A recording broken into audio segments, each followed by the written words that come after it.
All right. How you doing, THL? We're Tuesday night bar fights and fightins, if that's a word. Welcome to a lovely match. We have a Legacy Finals match featuring Super Chicken from S22 versus Neji Boston from D5. With me tonight, I have Wild9. How you doing, sir? Doing good, doing good. Thanks for having me. Got it. Thanks for joining the crew. And we got Kotamora.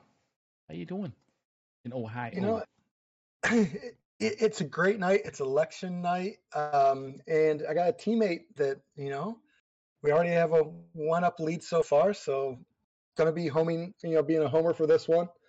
Not going to try to hide it. So definitely rooting on Neji to bring this one in to make it a 2-0 lead for the finals. Yeah. So I'm excited. Certainly exciting times. So the players have already done their bans, so you guys can go over the lists while I tell the players to get ready. Yeah, so we have a mirror match essentially. Having Priest, Druid, Warlock, and what was the last one? Your Rogue facing off against each other. Mm-hmm. And we have a double Priest ban though, so we know that those are already out.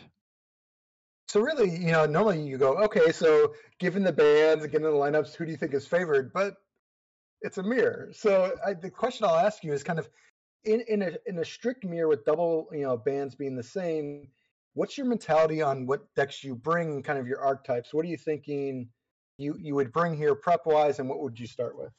Yeah, like that's what's so unique, I think, about these four classes. So when I was looking at it, trying to catch up on the new meta, I guess, after the changes, even though pretty much everything's the same, although Phylactery Warlock has come back, Naga Priest has come back, like there are a few archetypes that weren't very popular that seem to be coming back in popularity. But what's interesting about specifically Druid and Rogue are that those two can flex to value-based matchups versus initiative-based matchups, right? So whether you're playing for resources or whether you're playing for the board.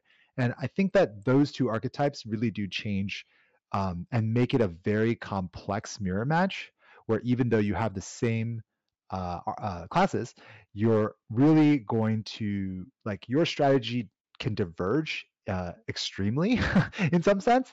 And also, even with the same ban, because when I was looking at it, I was thinking like, oh, like, would you ever like ban Warlock or ban Druid, like something a little different depending on the line you're thinking about taking. But really, it does make most sense for both people to ban Priest if you're bringing Warlock, and it kind of limits the polarized matchups, sort of, but you can still decide between Edwin Rogue and Aggro Druid, for example, versus like Ramp Druid or Thief Rogue. And those are very, very different in their approach in winning matches.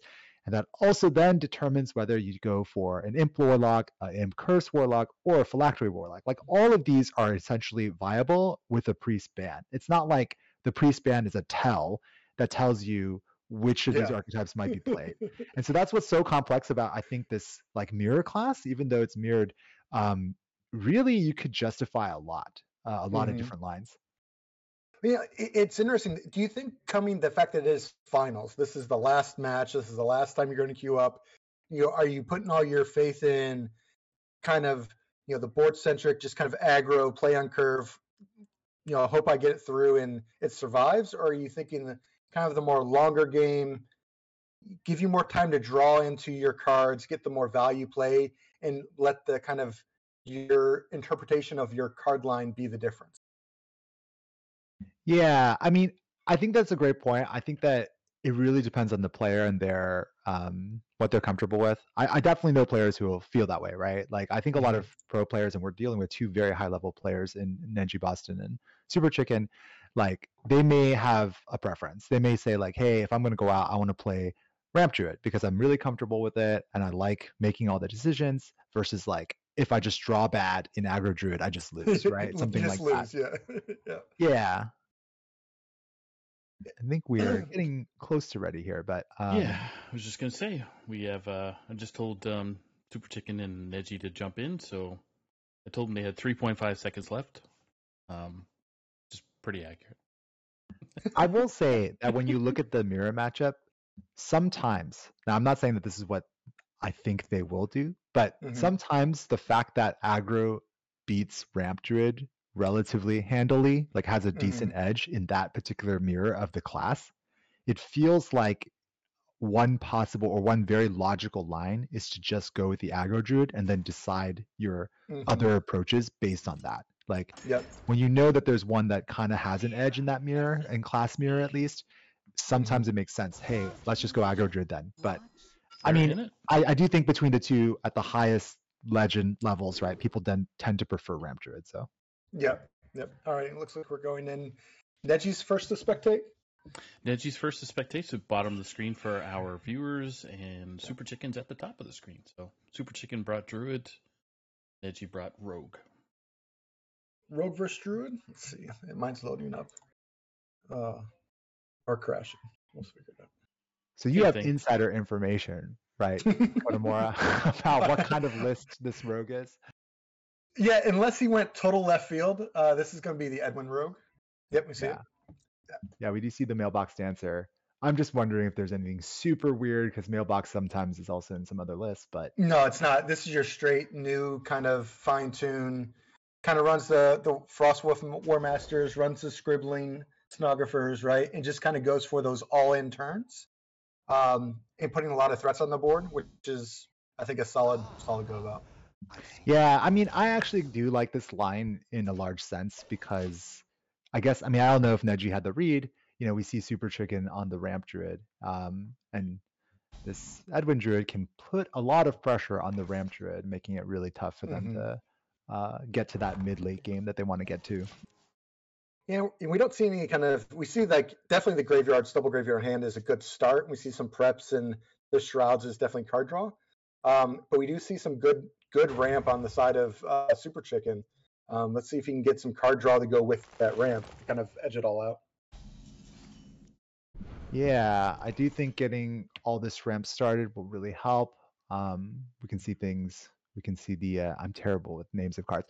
The Widowbloom Season Same. coming down on 4, most likely. Yep.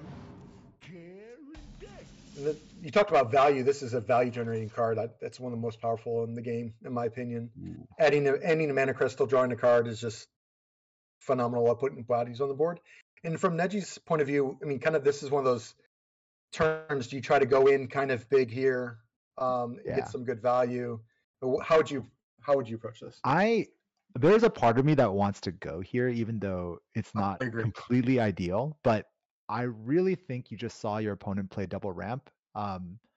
It feels like maybe you want to create some kind of pressure here. So I don't know, like sometimes you lean into your deck. You could wait a turn. I mean, that is the other line, is you just play the graveyard and you're going to set up for next turn. That 1 mana difference between playing on 4 versus on 5 does make a pretty big difference. You'll have double graveyard, so that might be tempting. Yeah, no, I can understand this line as well. There's some part of me that just says, just because I want to go. The nature of this deck, that we just rip the prep, the bones, Yes. the rated bones spike, and then we play Edwin and just go. We have a chance of playing backstab on our own minion if we need to, getting another rush, but it is really tough to pull that off with only 2 mana left. So I think this is probably the safer line, knowing in some sense you have a little bit more time, but it kind of gets the bad news that Super Chicken really has every single thing that he needs to really make Neji Boston's life miserable. Yeah, this is, you definitely have to go this turn, right? So now that there's no choice, it now comes down to the heart of the cards and kind of what you draw, kind of coming from here to keep the train going. So let's see here. That would have been a terrible draw. So I mean, I guess he would have drawn the Cutlass first, but yeah, it would have been pretty bad. So okay, that's real good. Yeah, it's something. It's more stuff, right? And you can get the skittering down, right? So you can put down the War Master, you can backstab it, and then you can play your Scribbling Stenographer just to make everything bigger. Right. Yeah, that's actually a huge draw there, allowing him to kind of combo off here and get huge graveyards down. I mean, this makes a lot of sense too. Like we're talking about in turn 4, why he played the graveyard instead of trying to go off right there. The biggest thing is that Druid typically has a really tough time removing big fat minions. So getting two Yes. of these 8/8s down instead of just one smaller minion makes a lot of sense. Makes it much harder for the druid to remove. Now Ooh. that is a good card. Instant snap. Spreading Plague is Yeah. also another card that you don't want to see if you're nudgy, right? Because you For just filled sure. your board, and I mean, this is what Ramp Druid does. yeah. What's crazy in this matchup is that, at least according to top 1000 stats, the Ramp Druid just actually has an edge in this matchup. Probably does depend on specific cards, right? Like how Mhm. the Edwin is put together. This Shadow Step is pretty huge. Gives the opportunity to step the Edwin and keep the gas going. It absolutely does. And kind of, do you just go and start with that now, or do you clear out the 9/9, get your 6 damage in, and then bounce? Which I think is Right. definitely. Yeah, and you're not gonna rip the Edwin now, I don't think. I think you have to wait for the graveyards to come off of the Mhm. cooldown there. I But think. I mean, I don't think you have enough gas to just play it this turn, even though I don't know actually. There's some consideration there just because even though you're forfeiting maybe the graveyard value, my only thought could be that you just feel like you have to create a ton of pressure. And so you just need to create another minion right now, which is what he's deciding to do. So, which does make a lot of sense, honestly. yeah, there's definitely. Ooh, Oh, that's rough. yeah. Even make sure you hit with this 8 that's kind of sitting still under stealth. Yeah. Let's not forget the cards on the board. You know, he kind of just replaced it. So he drew a couple cards, right? It's still 6/6. He didn't get anything from his graveyard, so it's almost like a wash. I mean, it's not a wash, but he drew a couple cards for his Shadow Step. So Yeah. And yeah, he gets the 6/6 back. Oh, we're gonna play this now. I was wondering whether he's gonna save the Devourer or not. I mean, it makes sense in terms of seeing cards upside down. ooh, that's good. It does make sense in terms of like, I don't think you want to take the damage now. It's rather Mhm. dangerous. You're just trying to survive, right? So don't have to be greedy here, and you have no way to charge up the infuse here really, in what's in your hand. So this makes a lot of sense and has a potential for dropping the earthen scales on it if it's not removed.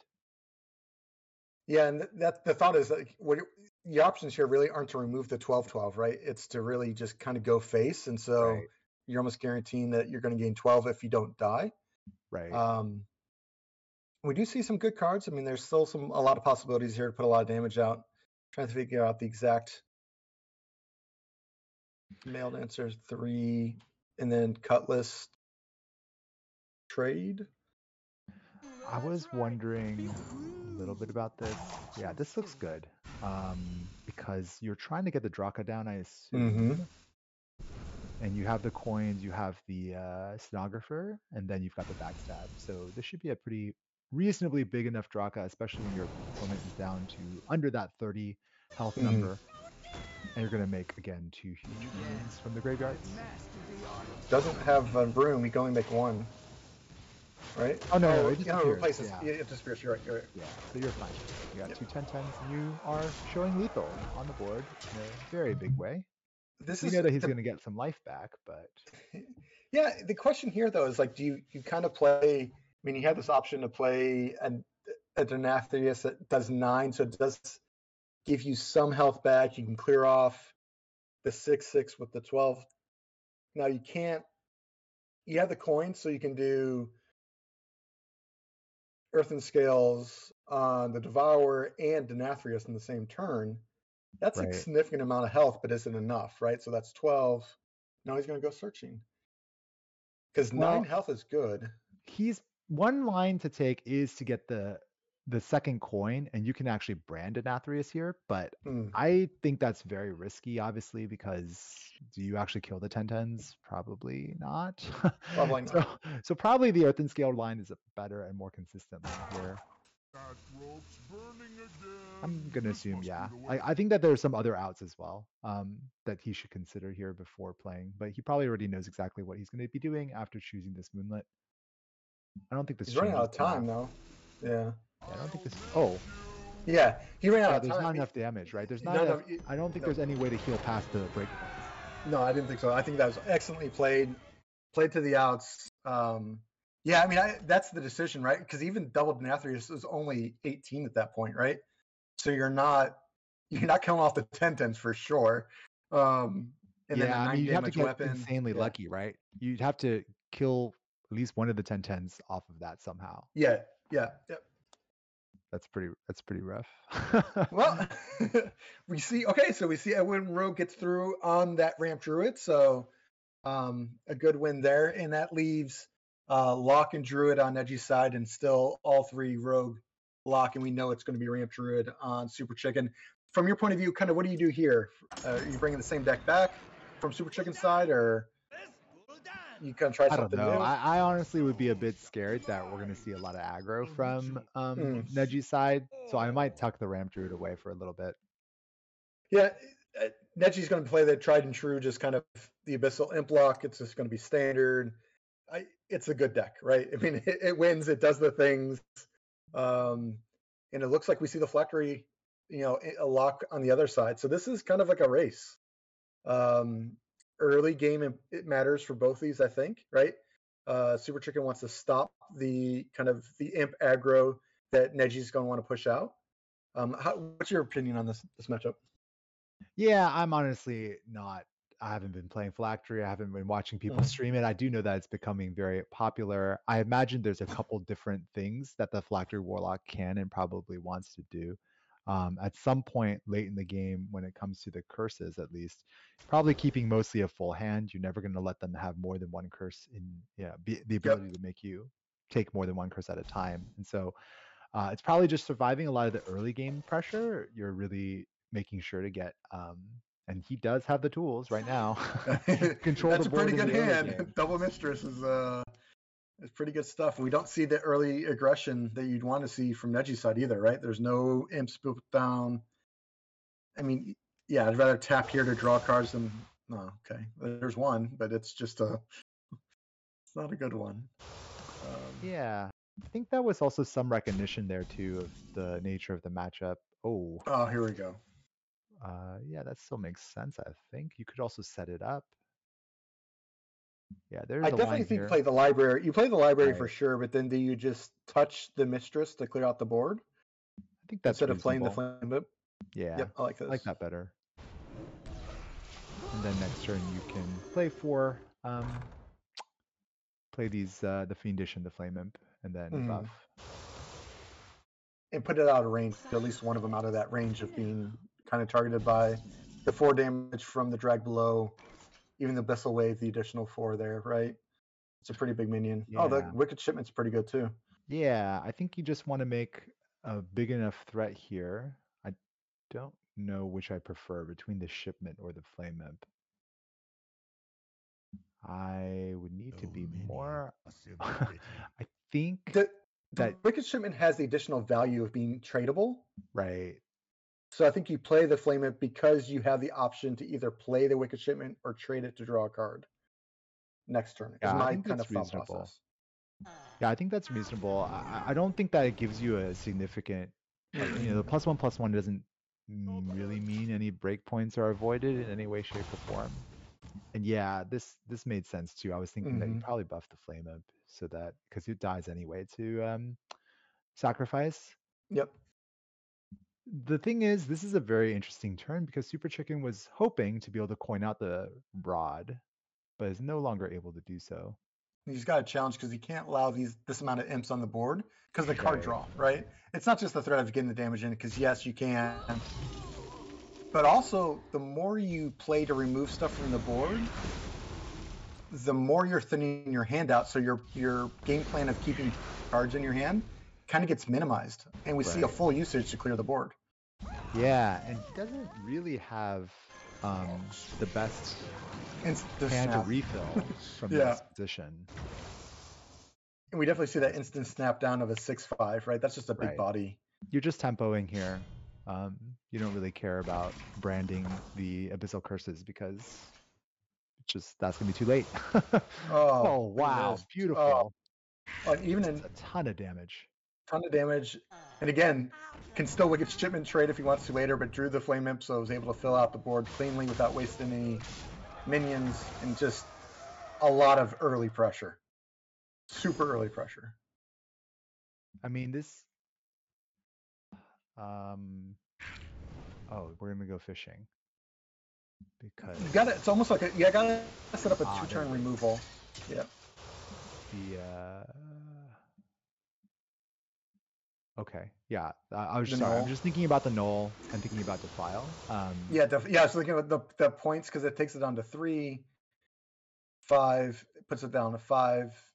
He can. It looks like I think he can remove it, but again, pretty that's taking close. his whole. It's either one short or it's full removal because he's got to do. Yeah, he's got the drain soul as well. Oh, He's just drawing because of okay. count. Yep. Basically, it's a free draw, and then now he's Yep. got it. Yep. Now he's got it. Yep. You can play and actually, do you want to? I guess you can. I mean, you're already under the card limit, so to speak. Like you're not trying to hold Yeah. 9 in hand. So You're not trying to hold 9 anymore. yeah. And so here, I mean, for me, I kind of want to set up the Abyssal Wave for the Yeah. Lady Darkvein next turn. So I kind of want to trade away the Wicked Shipment, draw the card, and then Abyssal Wave because you kind of want to Yeah. get Bran involved too. I like that. I mean, he could trade first, but I don't think at it'll this ever. point, your win condition is not damage to the face anymore. Your win condition is cursed at this point, right? Like that's he the plays it. mindset. That's interesting. Very interesting. I wonder if that's just tempo, right? Every point of damage counts. Yeah, but the problem is you're giving them targets to heal. Sure. Right? That's the one thing that kind of slips the mind is like that 1 damage now turned into 3 health. Not really what you wanted, but this is good. I was kind of thinking the trade has more value, just because we do really want to find some cards. Like we don't. We do have there's a reason to draw into our deck, I guess is my thought. So you can add 2 more curses, or you can add 1 more curse. He can add 3 more curses to the hand this turn, right? So if he Dark Veins and then Drags Below one of them, that adds 3 more total curses to the hand. I think that's the play. Do 1 damage to the face, puts him at 18, 3 more curses. Because you can't rely on the double Bran turn at this point. Maybe that is the reason why he actually played those minions, is because there's a lethal out there, or very close to lethal out there. You have to count here. 3, 4, 5, so that's 12. So he would have been at 15. So I think he was like 1 off from lethal, something insane. So he has to either win this turn or empty his hand and not play a minion, right? Because he can't keep all these cards in hand. And then you play the minion, which gives him the extra curse. Well, the heal. 9. At 9, yeah. Right. So then he's going to discard all of them, which, does leave him open to some shenanigans. I mean, the best card is the. It's Tavish, that's lethal, right? actually. It's Tavish. Tavish is lethal. Yeah. Oh, that's also lethal. Or that's awful. Hey, easy lethals. I think Whoa. Am I wrong? I think okay.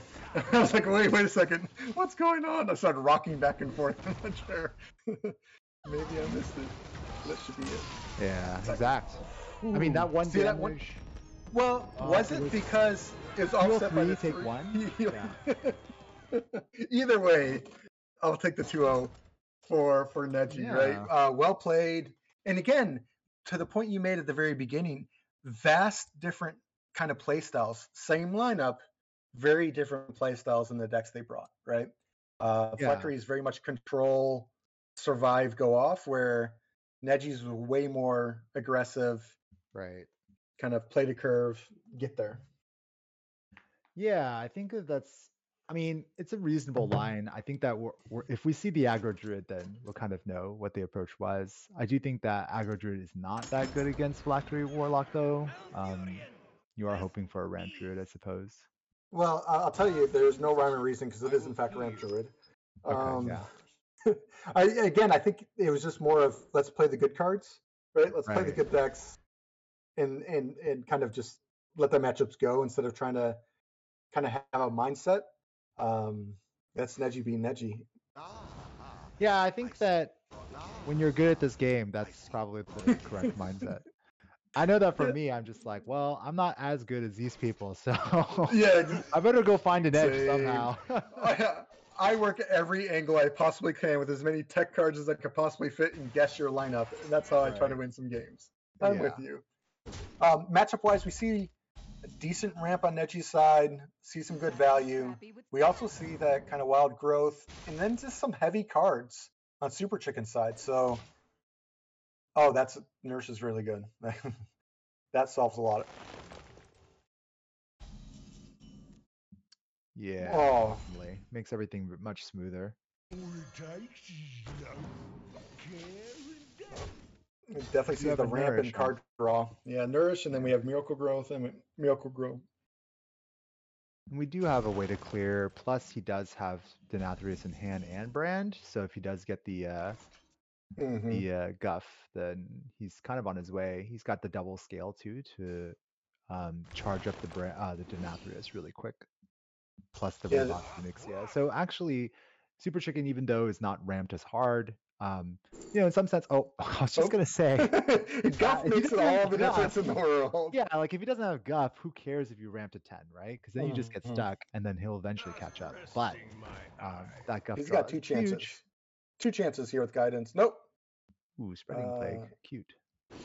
I think doing a one kind of clearing out the deck because he draws it, right? So he can't. It's just more value and more chances to draw Guff and thinning out the deck. So I like it there. Oh, look at that. That's nice. Double Guff. Am I wrong in saying that he's gonna overdraw a card though? Super Chicken, I mean. Yes, he is. He has 10 It's cards in hand. interesting. So if he burns Guff, I know. is that just instant loss? What do you do at that I was point? a little curious. He played that really fast. He did. I thought there was a reason to maybe slow down there and think about the choices. Like even a Sylvanas there, because of what you have in hand, is kind of meaningful. But yeah, maybe he is trying to thin out the deck. But the second Jerry rig doesn't really do anything, right? So No, it just pulls it from the deck so you don't draw it later, right? Okay. Okay, so it doesn't. But here, but always being that close to 10 is an issue with Druid because Druid draws a lot of cards. Sure. So, nothing. Another. This is good. Aquatic form is good. It's not bad. Maybe it's on the. It's okay. So it's not on the bottom of the deck. I mean, he knows there's a Guff in your opponent's hand. Now, does Neji read the fact that he hasn't played Guff yet? And he has a Guff in hand, so isn't it better just to play your Guff so he doesn't steal the Guff to get the Guff? So many Guffs. So I many think Guffs. that you do play the other Guff anyway, but maybe I'm wrong there. I mean, if you play the Guff, I guess the old buff Guff would have been that you played the Topiary as well. I do like playing Topiary to get it down and start generating more tempo and more aggression. The Miracle Growth is also a reasonable play. Just feels like Guff feels like not the best play, or like it's anti-tempo almost. So I kind of understand why you would probably think about Topiary or the Growth more likely in this scenario.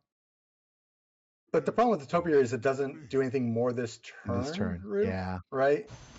But I think he does it anyways because it is the best thing. And it does add value because he's just going to get the different skills on it now. Right. He's going to basically think of this as a 6/6 and a 3/3, and he gets to ramp up. So that's pretty reasonable. Okay. We're just going to see the scales. I thought that he knows that. Doesn't he know that there's a second Guff in hand, or am I wrong? No, because it was instantly drawn after because he didn't get it from when he played it. That's right. He got it copied and then he instantly drew it the next turn. That's right. You can brand Guff. Get real extreme. Don't do that. I mean, kids home. Don't listen to that. That's not the right play. Miracle Growth seems like a natural response, but it doesn't feel good. You want to get more cards in hand, so maybe even the Enrich. Every nature spell does produce a 3/3, and so the Miracle Growth does provide you a big minion and a 3/3 to kill one of the 2/1s. Yeah. If you don't do it now, when are you going to do it, right? That's the other thing is like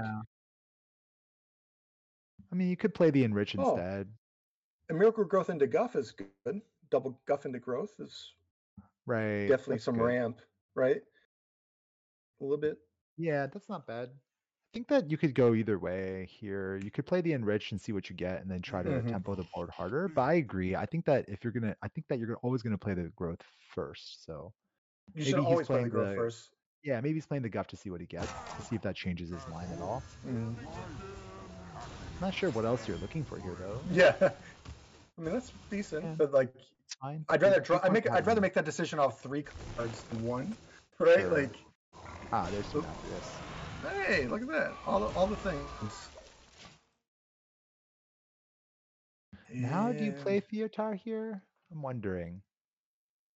you've seen the second Guff, so there's no chance of a Guff in hand. There's a lot of pressure on the board though. Yeah. Onyxia is too clean. You got to get if you can't cast Denathrius twice, just make the first one really big. Right. And this is just clean. So we have all kinds of ways to deal with this. We can steal it as well. Mm-hmm. I think that's the Goodness plan. gracious. Yeah. I mean, it's so rough when your opponent, gets Guff first and also ramps super hard in the early game. Like, just what happens. Yeah. I'm not really sure what Super Chicken can do here. Well, that's the danger of the 40 card deck, right? When we talked about 30 versus 40, I mean, obviously Ramp Druid's always 40, but if you don't draw the card that you need, it just feels like it's so far away. Because you have so many cards in deck, and just We're gonna every see time you don't lethal. draw it. We're gonna see a lethal pretty soon because Brandon Denathrius is online for Nenji. And even if he clears the board, if he doesn't have a single minion or doesn't get any armor, then he's dead exactly lethal. Or no, probably more than if he has to clear the board, obviously. So, more than if he has to clear the board, then adds another 8 total damage to the process. Interesting.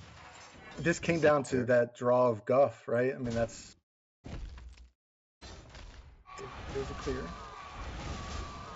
No, it's not clear by. You have the 8/8, but not of the 5/5. Yeah.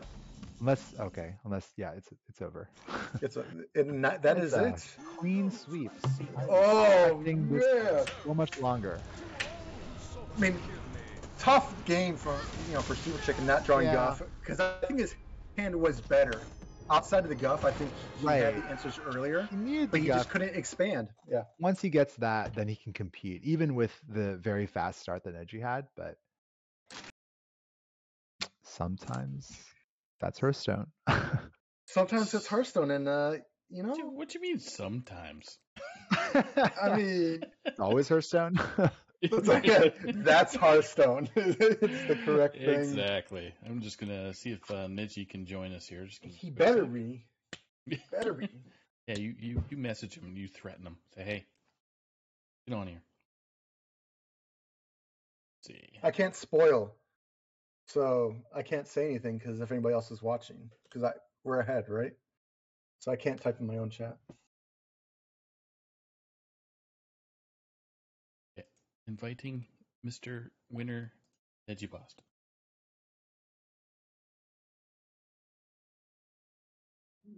Here he is. Come on. There it is.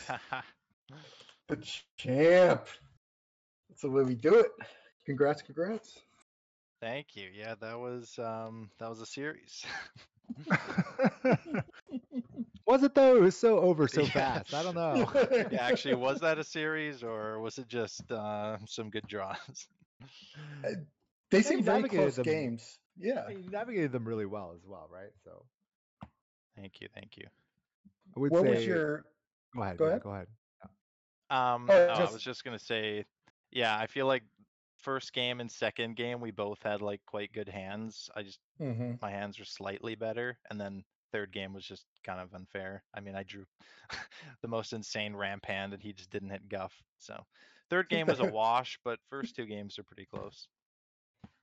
They were very close. They felt very where you were on a razor's edge of kind of getting there before the response came. is kind of how it felt. And I think we both thought, like, on the road game, you definitely pushed it when you needed to, right? It was questioning, do you go off this turn or do you wait a turn, right? And just kind of those micro decisions that added up to exact lethals. And I think the Druid game, not seeing Guff on the other side, his hand I thought was definitely better, but he didn't have Guff, and so he couldn't ramp into anything else, and he couldn't do the double turns and stuff like that. So yeah, well played. And I'm biased 100%, so it was definitely well played. Thank you. Did you have any thoughts in preparing the lineup about pivoting at all? Like, we were kind of saying that with this lineup, even though it's a mirror, but even in the mirror, there's a lot of options. There's a lot of decisions to make in terms of how you approach it, what kinds of archetypes you decide to bring. And even though you can double ban priest, like that might be very obvious in this setup, it just still feels like you have a lot of options to make. So I'm just curious, like, were you just like, I'm going to bring the best decks because they're functionally the best, they're the ones you're most comfortable with? Would you consider pivoting at all? Yeah, I gave it a decent amount of thought. I thought there was a chance I could try and like target priest, but rogue and druid didn't really lend too well towards that. There's like Dankestad's spicy warlock deck that is really good against priest. So I was like, maybe. And then I looked at rogue and druid. I'm like, okay, now. And then I had another idea that was ban warlock and bring a few different decks, but I kind of lean towards the decks that I've played the most. Like my priest as well, which got banned. I've played the deck a lot, and then Miracle Rogue I've played a lot. Curse Imps I've played a lot. Ramp Druid I've played a lot. Whereas like Phylactery Warlock, I've never played a game of it, so I wasn't too confident bringing it. I basically just leaned towards the good decks at the end of it. That makes sense. I mean, especially in finals, you want to play your best and feel confident, right, in the decks that you're bringing. Yeah, for sure. I hit some good draws, so that was a bit fortunate. But yeah, there was a few things in like the rogue game that were hard to navigate. I think you were talking about them earlier. Just like when to go in was the toughest part. There was like a chance that I could like prep Bone Spike the Edwin Right. on turn 3, I think it was. Turn 4. Turn 4. Turn 4, yeah, that's right. 4 and 5, yep. I just wasn't sure if I could really get enough out of it and if it was worth it. Because he'd already ramped a lot, so I felt like I needed bigger minions and like bigger swing turn. So I waited one turn to get the extra stealth minion, which I think probably was the right choice. Yeah. Depending what I hit off the Edwin, obviously. Yeah, it did look good. I mean, it made a lot of sense to, making a second 8/8, right? And like kind of just taking that one turn off, even though, I don't know, I always feel nervous whenever I see the Ramp Druid like have insane curve in the first 3 turns or whatever, right? I'm like, good gosh, do I need to go? Do I need to go? Do I need to go? Like, and then it just feels like if I just wait too long, I just lose, right? But I do think it made a lot of sense given that you had double graveyard. I think that in particular, 2 8/8s like in the next turn seems just insane. Yeah, I think the double graveyard sold me a bit. I was definitely a bit worried about Devourer, but then he played one on a single 8/8. So yeah. I felt a bit better about that, and then I still tried to position my minions around the second one. But looks like he didn't have an answer to the last board, which was good. My Edwin kind of bricked a little at the end, but it wasn't that bad. Well, I still had that reload of the Edwin when you shadow stepped it, right? And then it was when the graveyards weren't active. So it was basically just a reset of back to a 6/6, but you drew 3 cards. So it was like a shadow step for 3 cards kind of trade, which really set up your next turn, which ended up being a big swing turn, right? So those decisions, I know I wouldn't have made that. I probably would have waited, right, to make sure I got a bigger one. That's one thing we were debating is, does he play the Edwin this turn just to get it out there without the Yeah, I think for sure that decision was tough. I was like, that was why I didn't do anything at the start of the turn. I was like, shoot, am I going to play this Edwin or am I just going to step it? But I felt like I needed the cards, and since I had sprints and stuff, right, there was a chance that I should just jam the Edwin now and get it back on board. I think it makes a lot of sense with this iteration of Miracle Rogue. Like the previous one that wasn't running sprints, it makes sense to wait in that one. But in this one, where just because you're loaded to the curve, but in this one, it makes a lot of sense since you probably just have to play sprint at one point.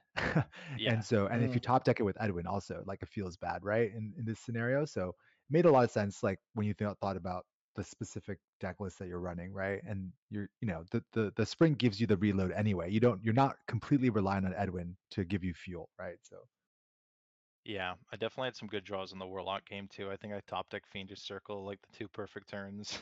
right. There's one where like it just buffed my board immediately, and then the other one I already had Zakul on board, and then I drew the circle and then got the Yeah. buffed a bunch, and then had like the perfect burst damage of Curse, like exact amount. That was pretty fortunate because I mean Chicken had a really good hand too. With the rod and being able to like double proc it in one turn and clear my whole board. But I mean, luckily I drew a curse on the last turn as well. So definitely a few fortunate things on my end, but Wild9 was happens. pointing out the fact.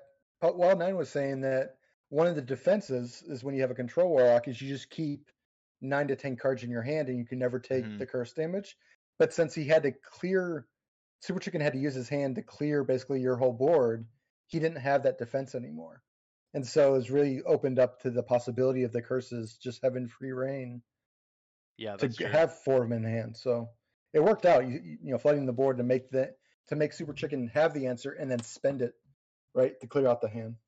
Yeah, it actually played out nicely. I was like, wait a second, I can just give him 3 curses this turn, and like he's probably gonna have to spend his turn playing them because he's at 4 HP, and then if I can play one more curse, then he'll die. But I mean, he had a Baker, which I wasn't expecting. I think that's very standard. And luckily, I drew a second curse, so it didn't matter. Yeah, but I was kind of relying on him not being able to heal and play all the curses. It was kind of my idea, but I got a bit bailed out. That was the reason I assumed for playing the 2 1/1s, right? Like I was thinking that it was a trade, like it was clearly going to be a trade, and then you played them in the other order, and I was like, wait, is he trading anymore? And then you actually played it for tempo, and so the idea was that you were so close, essentially, right, to lethal, as long as he doesn't heal, essentially, that you kind of went for that play at that line, I assume. Yeah, exactly. I wasn't sure if it was correct, but that's what I went with.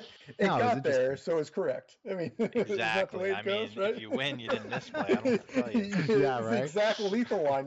Last time I checked, he healed more life than it damage it did. It really, the imp actually pushed the 1 and won the game. Yeah, but he the also other one gained 3, him 3 right? health. That's what Kodamura noted. The other imp, healed him for 3, so. So you only really did -2 damage to him. So yeah, that's true. You're right. That's true. No, but it was need to work on play.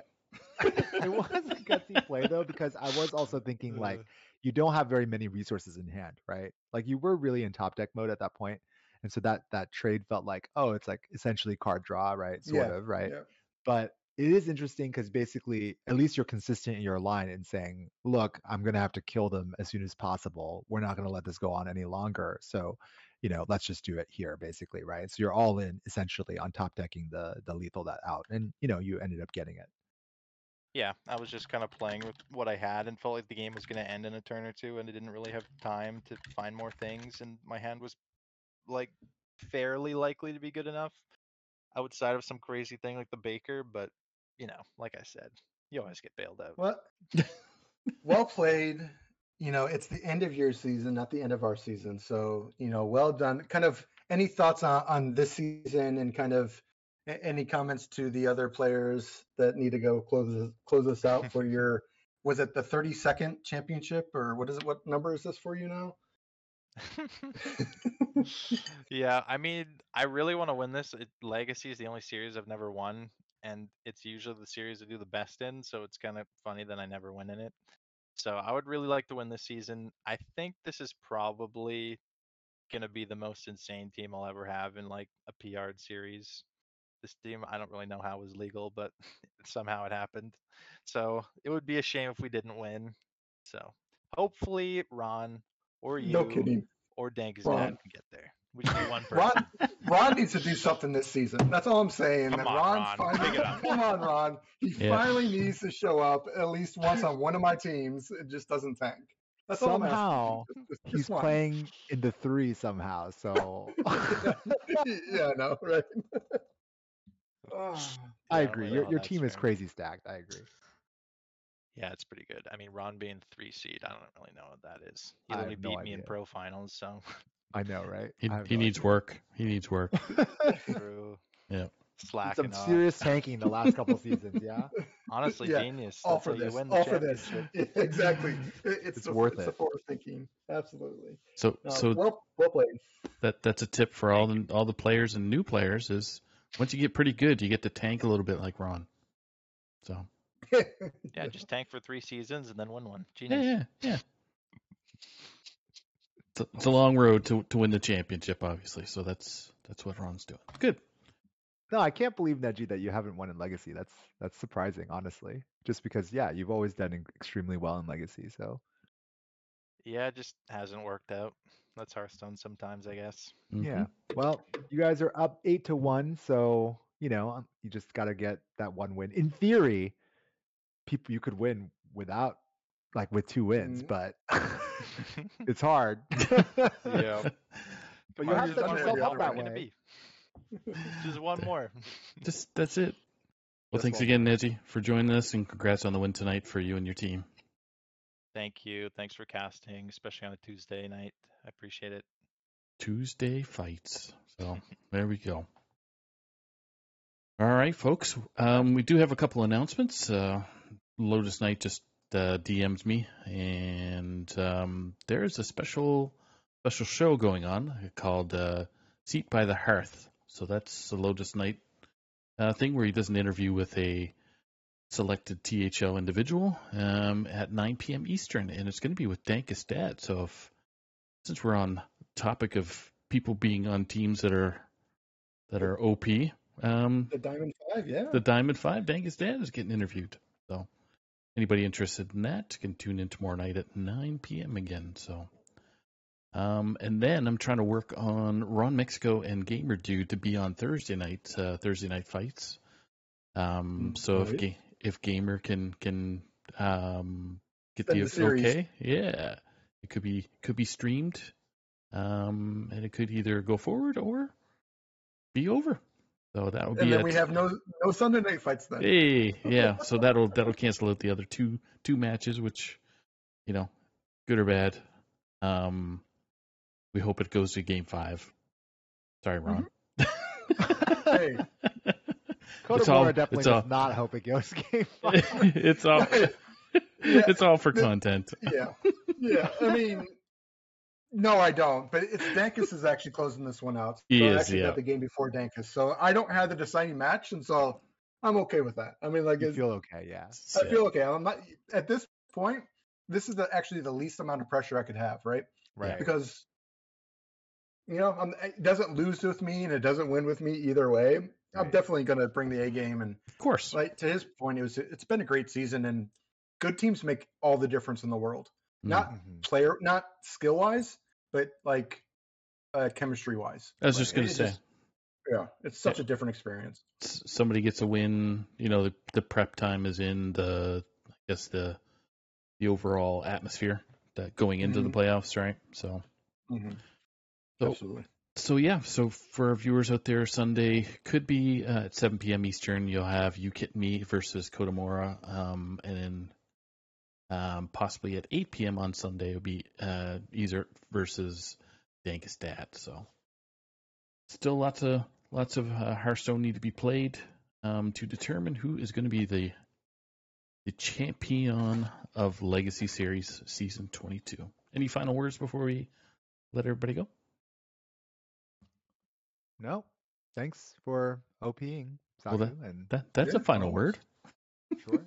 Nope. Thank you. I always enjoy doing the playoffs and that stuff. So thanks for Fish just trying to get the group together. So, and that will be it for everybody. So again, congrats to Neji tonight. A little bit unlucky there for Super Chicken. So a Canadian won and a Canadian lost. So America wins. That's what that means, right? Yes. So it's, okay. That's what it equals. So. All right. Thanks again, everybody. And be safe out there. And we will see you Thursday, possibly. Or sorry, tomorrow night with Lotus. Right. Catch you later. Have a good night, everyone. Good night.